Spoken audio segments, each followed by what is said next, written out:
যে আল্লাহ এত কিছু করতে পারেন, সেই আল্লাহর পক্ষে নবী সাল্লাল্লাহু আলাইহি ওয়াসাল্লামকে তার কাছে নিয়ে যাওয়া, এই আযাবগুলো দেখানো এমন কঠিন কিছু? তো এখানে নবীজি অনেকগুলো শাস্তি দেখেছেন, তার মধ্যে একই পাপের কারণে তিনটা শাস্তি দেখেছেন। এই সেই বিখ্যাত পাপের নামটাই হচ্ছে সুদ। একবার দেখেছেন কিছু লোককে রক্তের নদীতে ফেলে দিয়ে মাথা ফাটিয়ে দেওয়া হচ্ছে। জিজ্ঞাসা করলেন এরা কারা? জিবরাইল আলাইহিস সালাম বলছেন এরা আপনার উম্মতের সেই সব ব্যক্তি সুদ। রক্তের নদী কেন? কারণ রক্ত চুষে খাইতো তারা মানুষ। মাথা কেন ফাটাই দেওয়া হচ্ছে? কারণ এই মাথা দিয়ে বলেছিল ব্যবসা সুদ একই জিনিস, কারণে মাথা ফাটিয়ে দেয়। আর একটা শাস্তি দেখেছেন, তারা বড় বড় পাথর খাচ্ছে, পিছনের রাস্তা দিয়ে পাথর বের হয়ে যাচ্ছে। জিজ্ঞাসা করলেন কাদের কি কারণে শাস্তি দেওয়া হচ্ছে? জিবরাইল আলাইহিস সালাম বললেন এটাও সুদের কারণে।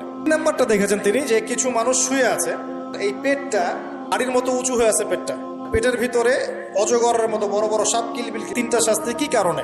তিনটার ক্ষেত্রেই জিবরাইল আলাইহিস সালাম বলেছেন সুদের কারণে। আল্লাহ পাক আমাদেরকে হেফাজত করুন।